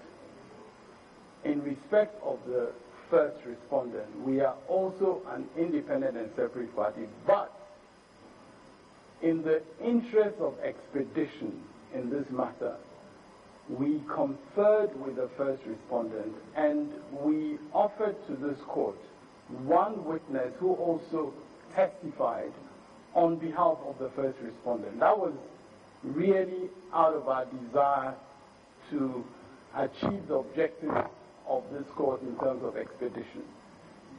When it comes to cross-examination of the witness of the second respondent, our clear position is that as independent and separate parties, we are entitled to cross-examine. And my Lord, the section of the evidence decree that has been referred to has absolutely no relevance for the suggestion that is being made by counsel for the petitioners. That section, as its language indicates, says that subject to the discretion of the court, the cross-examination of a witness by any party whose interest is not adverse to the party calling the witness is to be treated as if it were examination in chief.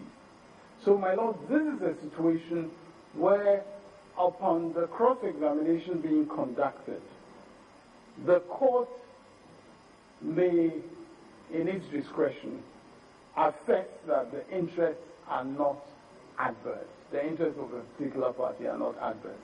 Now, my Lord, in this particular case, there really cannot be a basis at this stage for saying that our interests may or may not be adverse, because the counsel for the petitioners cannot predict what our cross-examination is to be. We filed separate answers independently of each other, and we will pursue our cross-examination on the basis of our separate perspectives. We have clearly independent interests, and it's our respectful submission that that should be the basis on which we proceed. My Lord, if you can, I wish to point out, he quoted the evidence decree. I refer to the Evidence Act, Yes. Section 71, which is different from what he quoted. In the Evidence Decree, there is subject to. In the Evidence Act, Section 71, it says the court may treat the court. There is no subject to anything there. So there are two different provisions. Very well. Who has the commentary to the Evidence Act? I read the comment on Section 71. Read it out. The entire comment on Section 71.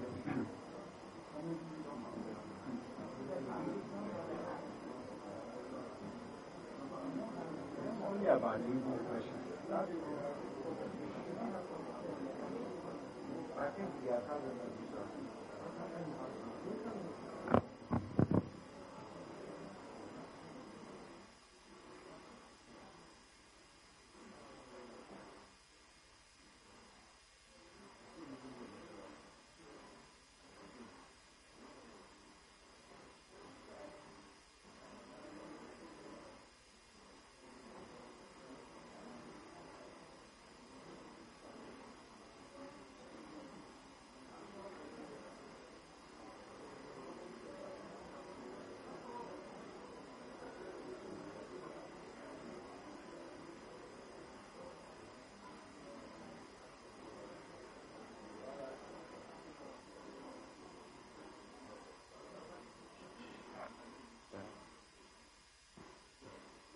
counsel, it appears that there is some difference between a party and a witness. A party calls someone to testify in support of his case, and that person is called a witness. No witness is testifying here yet. The Electoral Commission is a party to the action.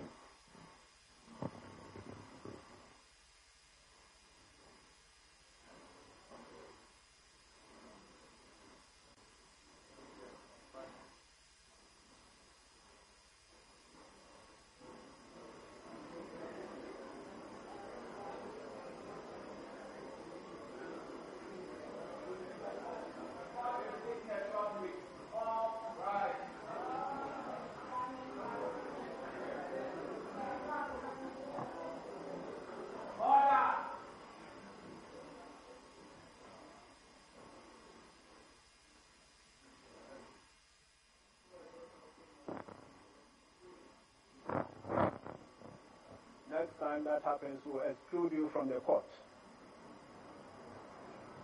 Okay.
And as readily understandable as may be, and B, protect witnesses from being unduly intimidated, harassed, or embarrassed, unquote.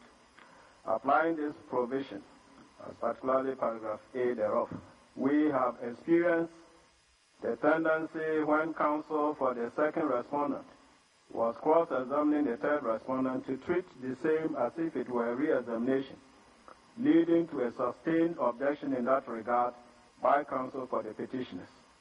To avoid such a pitfall, we are of the view that counsel for the first and third respondents should first cross-examine the witness, second respondent, third Dr. Afarijan, before the cross-examination by counsel for the petitioners. Madam, we are most grateful.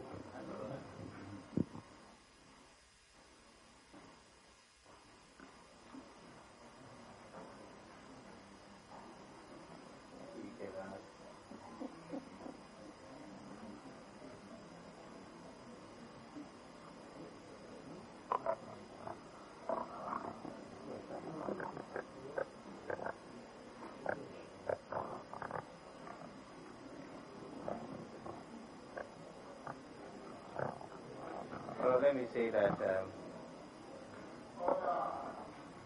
in respect of the cross-examination, our hips are not joined to that of the third respondent. In respect of this cross-examination, I do not do so for the third respondent either.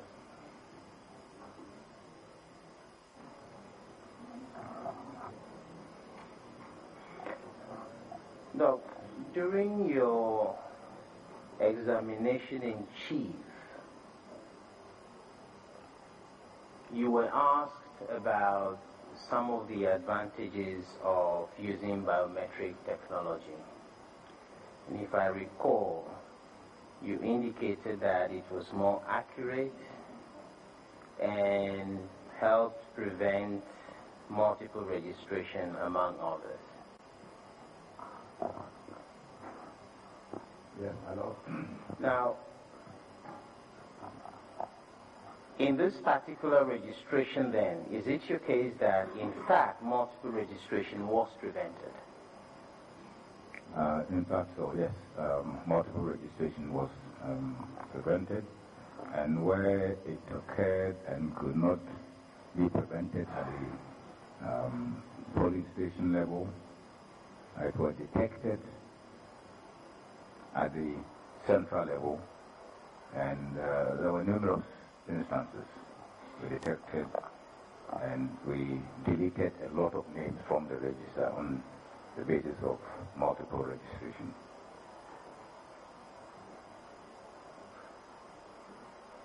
And I'm asking you a direct question. Does the current voters register contain double registration?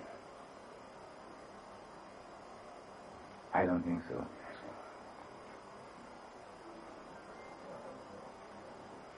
Now,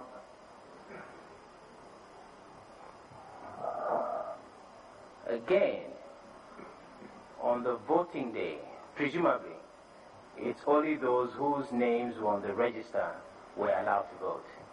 Oh yes. If you were not on the register, we could not scan your information in the first place. So you would have to be in the register in order to vote. Now, again, I'm asking you a direct question. Did you, throughout this 2012 election, receive complaints of double voting? Not at all.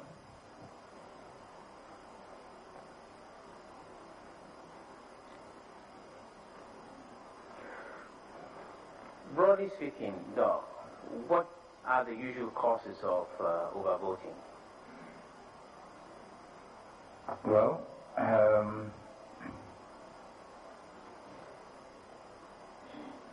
in the past, ballot stuffing would be a major source. But ballot stuffing would be difficult to do under our electoral system now, as it is now. And by ballot stuffing, I mean a situation where election officials, or let me say people who are in charge of elections, illegitimately put ballot papers into the ballot box. that would be difficult under our circumstances now.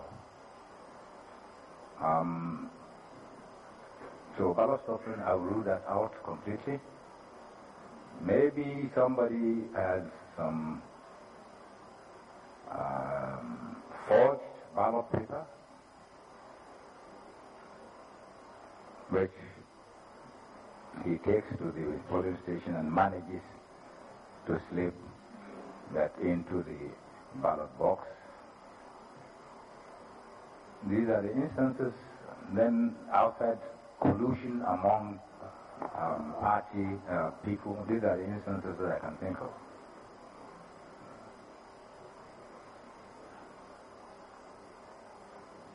Now, you said we could rule out ballot stuffing.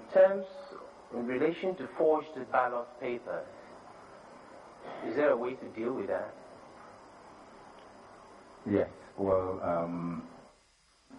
two ways to find out. Okay, it will not. It may not have. Most likely, will not have the stamp of the station.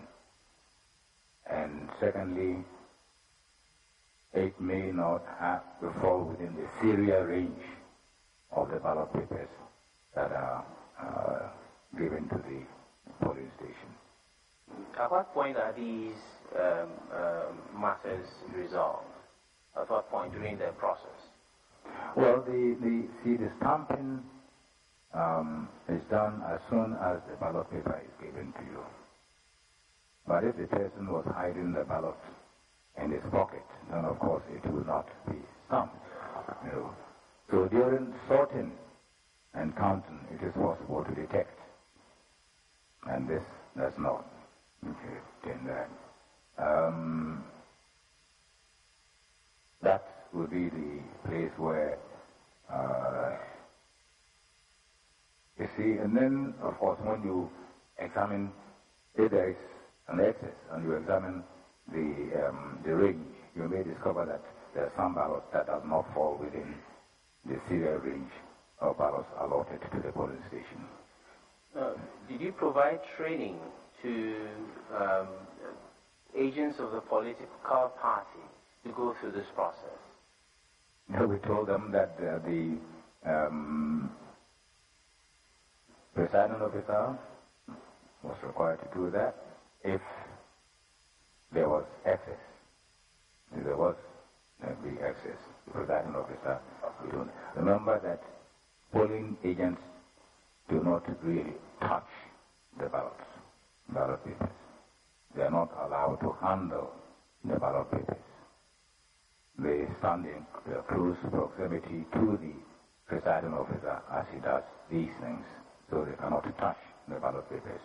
So we cannot train them to do the sorting, but we tell them that these are the kinds of things that ought to be done. But could a polling station agent request for this exercise to be carried out? Oh, yes. Now,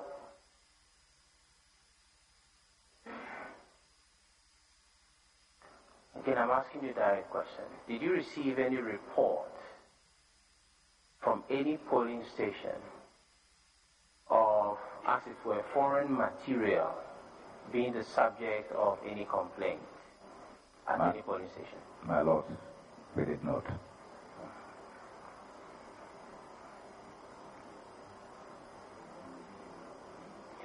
You do have a complaint procedure in the event any candidate or his agent had some problem with some aspect of the voting procedure at the polling station. Do you? My lord, we do, and the law requires that the complaint is given in writing at the polling station. It is given in writing at the polling station, either on the surface or the pink sheet or in some written form. But it must be done at the polling station. And I believe you have seen some complaints. Oh, yes. Heard about some complaints. Oh, yes. And those complaints, to the best of your knowledge, what was done in respect of them? Well, somebody says, refuses to sign and says I do not agree with the process. It's not in the most precise language. And then somebody will say, one ballot over. Some of complaints of that nature, you find them, but they'll be written on the face of the pin sheet. I need a pin sheet.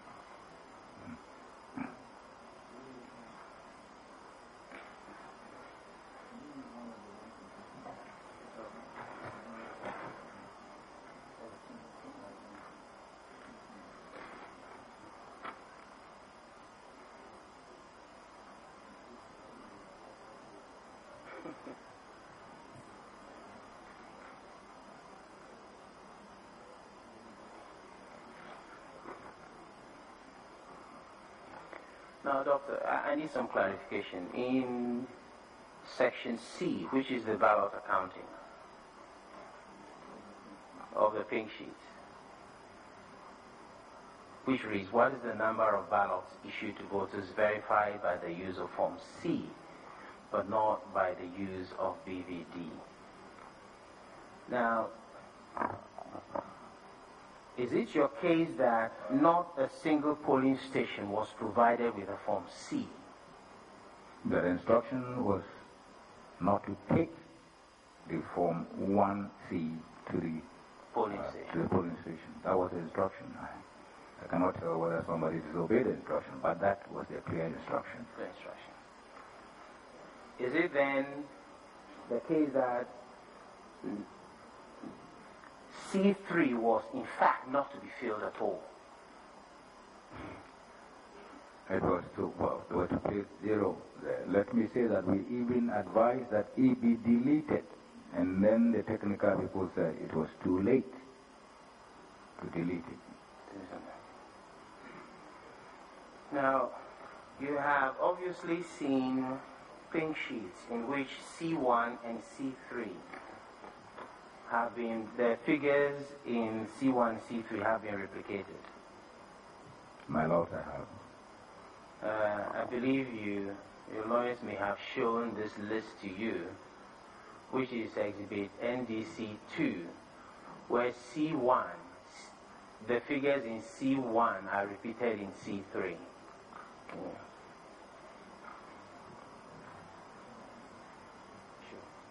Sorry, that's not the court copy, that's my photocopy. Can I have the court, sir?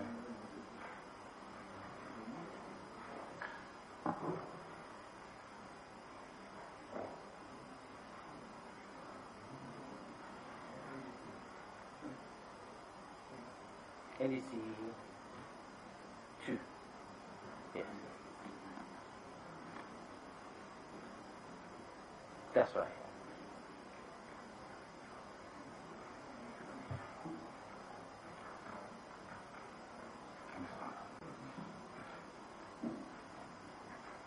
NDC2 is a list of polling stations in which C1 was repeated in C3.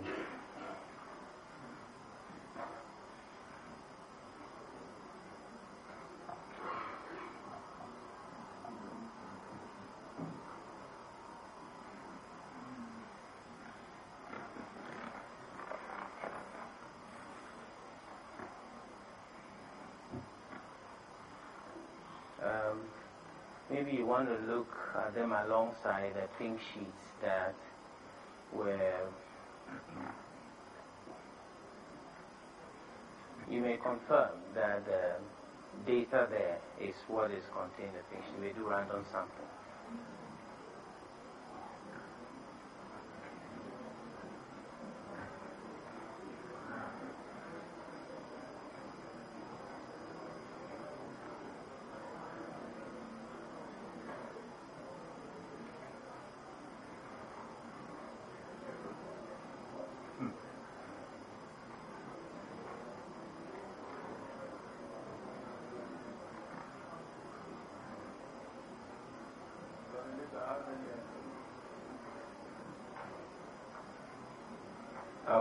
About if you got this person. Well, if I recall, is 147, my lord. 100 and something. 47. Okay. It's for our convenience. We'll determine our convenience with regard to it. Very well. Your Lordship, I would like to arrange them in some order before, because they jump all together. I'd like to arrange them in some order so that that's why I could take them.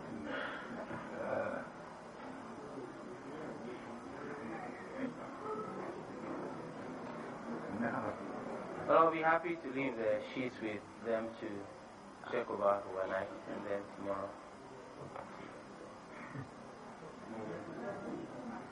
I beg your pardon, my lord. It must. Yeah. Before tomorrow, yes. Yes, I say I'm happy to leave them with him. Oh, my lord, I'm cross-examining. Really. I'm cross-examining. And the list is there if they are minded to check.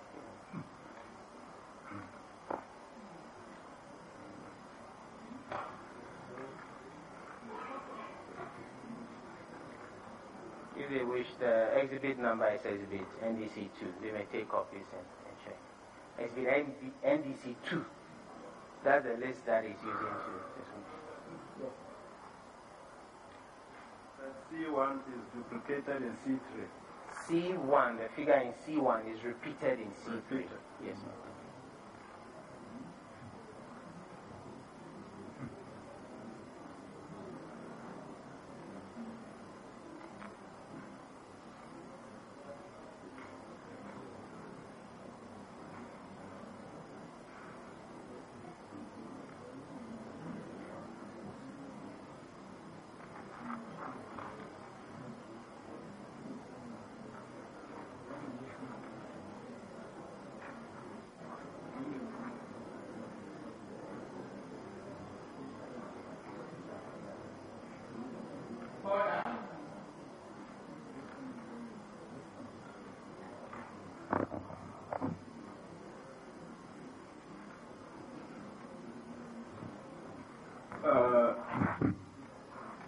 Well, we will rise, but the court will continue, constituted by the bar and the witness.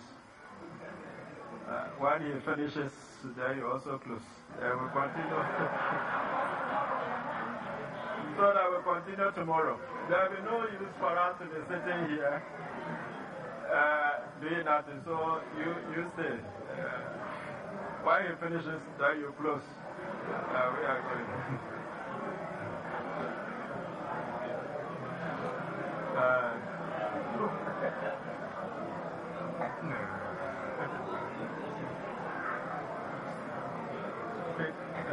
June.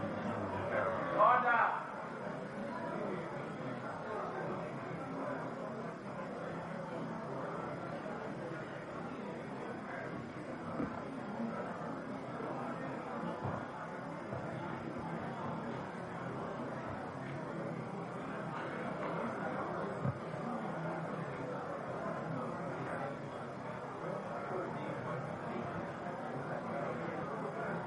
My Lord, my colleagues have said they are happy to take the exhibit, photocopy of the exhibit, and check against their own copies.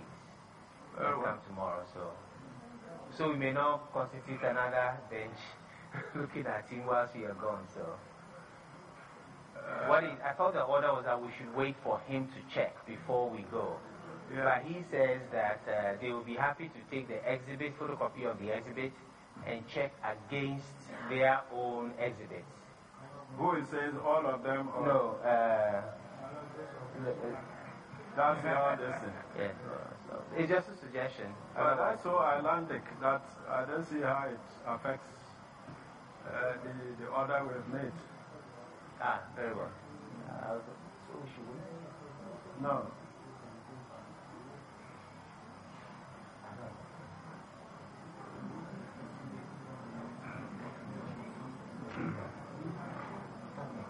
So you say he does it in the full glare of all of you, so that there will be no SB stuffing. Very well. Very well. Very well.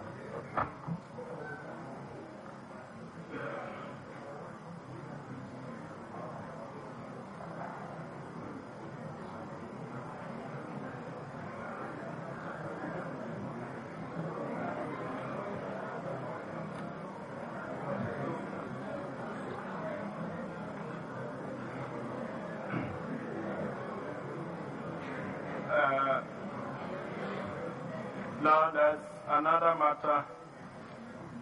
We received correspondence first from Tonelita Bruenquist, then a reply from the petitioners relating to the cross-checking of the pink sheet count. Nothing has been said. We don't want to hold up in it. So tomorrow morning, before we start, we'll deal with that. We'll clear that matter, give the direction. We can even clear that in chambers before we come with the council, so that the matter is not held up. Okay.